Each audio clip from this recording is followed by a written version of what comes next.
Hi, folks. Welcome back. Today, we're going to be talking about a very interesting case out of Las Vegas. Back in January, an investigation into a possible biological laboratory prompted police, SWAT teams, and FBI agents to converge on a home in East Las Vegas. According to information released by the Las Vegas Metropolitan Police Department, authorities searched two homes in the area after investigators reportedly found evidence of possible biological material, including refrigerators containing unknown liquids. At the time, very little information was publicly available, but the scale of the response immediately raised questions about what exactly authorities believed they were dealing with inside these properties. Now, since that original raid, a lot more information has come out. One of the individuals arrested was 55-year-old Ari Solomon, who was booked into the Clark County Detention Center on a felony charge related to the improper disposal of hazardous material. Also taken into custody was Jia Bei Zhu, who was charged with distributing adulterated and misbranded COVID-19 tests, along with allegedly lying to authorities during the investigation. Zhu later pled not guilty. And now, as more details started emerging, investigators and federal prosecutors began painting a much broader picture of what they claim was taking place inside this warehouse operation and the surrounding properties connected to the case. According to federal prosecutors, the warehouse lab was allegedly being used to manufacture unauthorized medical testing kits, including COVID-19 tests and pregnancy tests. Investigators also reportedly discovered approximately 1,000 lab mice being kept in poor condition inside the warehouse, further escalating concerns surrounding the nature of the operation. In addition to that, authorities say they found vials labeled with the names of diseases, including HIV, malaria, and Ebola. And the investigation appears to have expanded far beyond those initial locations, with reports indicating that investigators later searched at least 20 additional properties and sites while looking for possible connections to the original operation and any broader network tied to the case. Video revealing the hundreds of samples collected in vials and jugs. Days later, police identifying this man, Ari Solomon, as the property manager. We have no knowledge that he had any expertise or is in that area, or he's somewhat of a trained biologist, no. Court records obtained by Channel 13 show he's an Israeli citizen here on a non-immigrant visa. Authorities say he works for a Chinese citizen who goes by the alias David Her, who owns the home on Sugar Springs Drive. Her is in a California jail charged following a 2023 investigation of an alleged illegal biolab in Reedley, California. Leaders there holding a press conference this week. Pathogens, including samples of COVID-19. There was 1,000 transgenic mice that were there. Investigators say much of what was found in that mice? Fresno warehouse is consistent with materials found in the lab in Las Vegas. Solomon manages more than 30 short-term rental properties, including this one where the biolab was found in Las Vegas. The man arrested in connection with the biolab discovery in Las Vegas has had federal charges dropped. Earlier this month, the U.S. Attorney's Office for Nevada filed a motion to dismiss the criminal complaint filed against Ari Solomon. He was taken to federal custody back in February after investigators conducted a raid on his Valley home.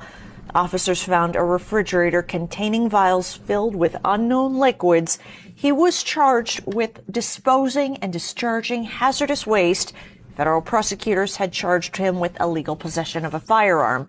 An FBI complaint states his immigration status barred him from owning or possessing a gun.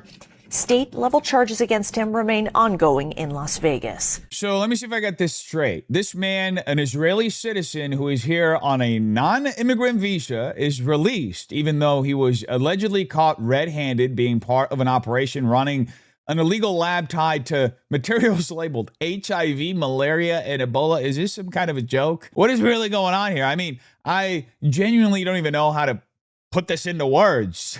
I mean, what are we doing here?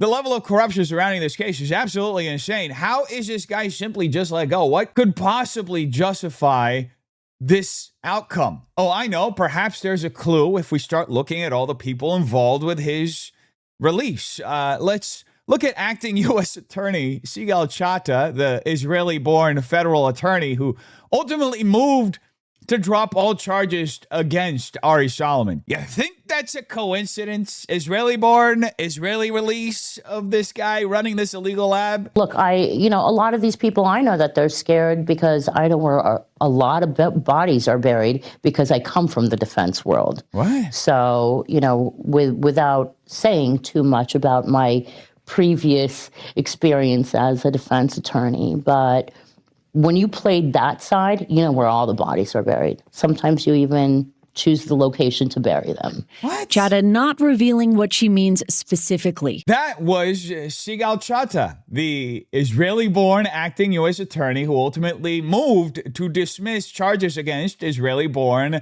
Ari Solomon, who's here on a non-immigrant visa and allegedly tied to this illegal lab operation involving materials labeled HIV, malaria, and Ebola in Nevada, casually talking about how she knows where the bodies are buried. In fact, based on the way she says it, one could argue she'd be the one deciding where the bodies get buried. What exactly does that mean? What bodies are you talking about? And should people maybe be a little concerned hearing comments like that on camera from somebody in that kind of position of power? But then again, maybe the better question is, shouldn't she be concerned about casually making statements like that, at least rhetorically? That's kind of incredibly disturbing, wouldn't you say? Now, to be clear, I don't know the full context of the clip. I'm not claiming she literally meant crimes or actual bodies, allegedly, rhetorically. Whatever disclaimer needs to be added here, okay? But the clip is strange. It's bizarre, to say the least, especially when viewed alongside everything else surrounding this case. And again, this brings us back to the broader question here.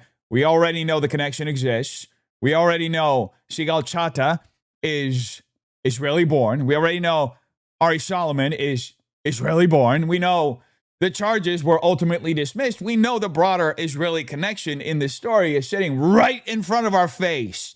The solidarity there, one could argue, is obvious, even putting it as mildly as possible. So the question becomes, was the relationship and connection part of what helped make all of this disappear for Solomon? Or could there potentially be an even deeper link underneath all of this? Because at a certain point, people are going to start asking how all of these dots just conveniently keep connecting themselves. Okay, so let's dig a little deeper. Let's look at the U.S. Magistrate Judge Elayna Youchah, who was also involved in this case and who released Solomon earlier in February on a personal reconnaissance bond before the complaint was eventually dismissed altogether. Why?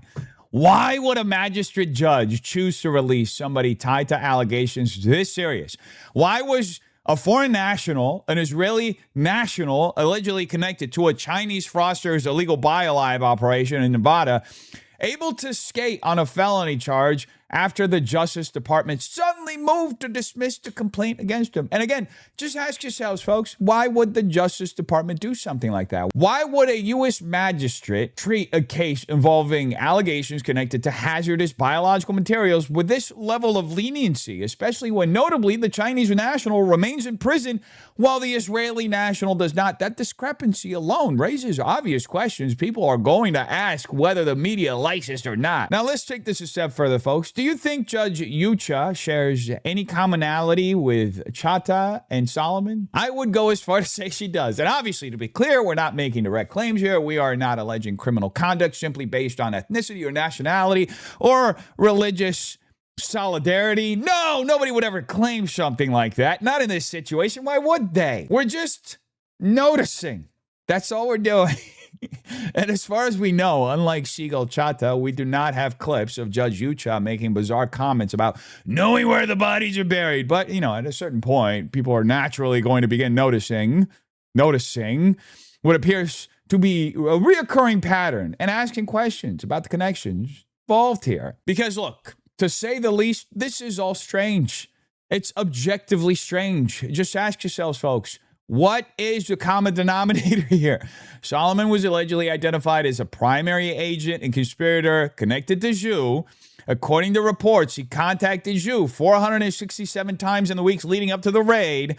He was arrested on charges tied to the disposal and discharge of hazardous waste, and then suddenly, poof, it all disappears solely for the Israeli national. Why? What exactly makes the situation so different from every other situation where somebody in a situation like this would normally be aggressively prosecuted. And look, do you want to know the zinger, folks? Because in enter the brilliant Israeli propagandist Eyal Yakoby, and I use the word brilliant sarcastically, who is primarily known for getting his hands clammy during a low-stakes debate at AmFest and losing his temper anytime he gets pressed. I know this personally because I've watched this man completely lose his shit the moment anybody even suggests building coalitions instead of destroying them to broaden out the conservative movement. This is somebody who, in my opinion, reflexively defends Israel no matter what the situation is, no matter how bad things get, no matter what allegations are involved. Anyway, this was Eyal Yakoby's brilliant response to this entire situation. He wrote on X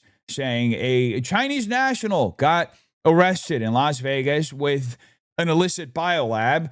An Israeli citizen, notice the difference in language there, was a property owner and had no knowledge of what was happening. The podcaster class exclusively posted about the Israeli who took no part, not the Chinese national who operated it. Weird. You know what's weird, Eyal? The fact that you always instinctively rush to defend the Israeli citizen, the Israeli state, and Israeli interests, no matter what the story actually is.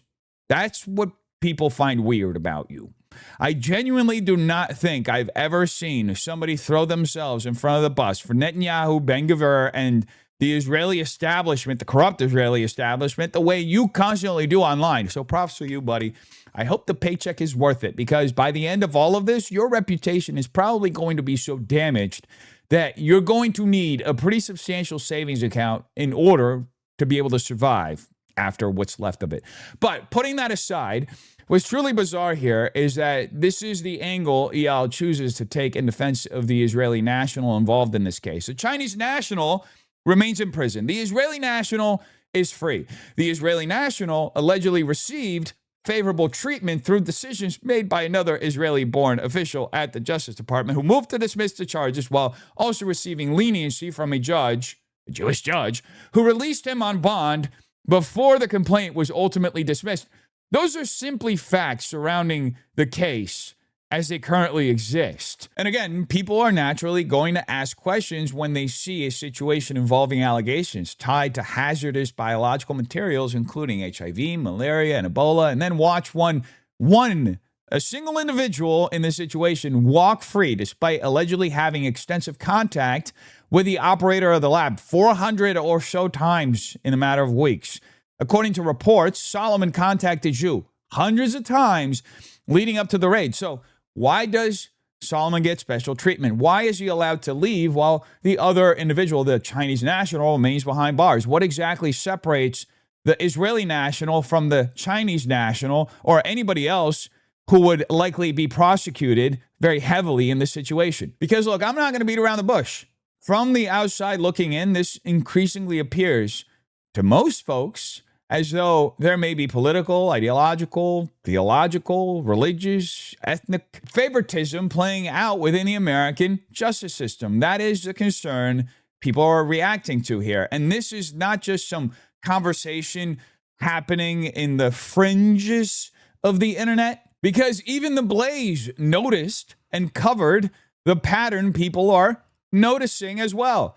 Their headline on the article published today reads, DOJ mysteriously drops case against Israeli linked to Chinese fraudsters, creepy alleged biolab. The article also discusses how acting U.S. attorney Seagal Chattah is Israeli-born and how Judge Elayna Youchah released Solomon and later agreed to dismiss the federal complaint. So again, people are left asking the same basic question. Why does Solomon, this Israeli national, appear to receive treatment that most Americans do not believe they themselves would ever receive under similar circumstances, especially in a post-COVID world where people spent years hearing nonstop warnings about dangerous pathogens, biolab leaks in China, and catastrophic consequences of biological threats.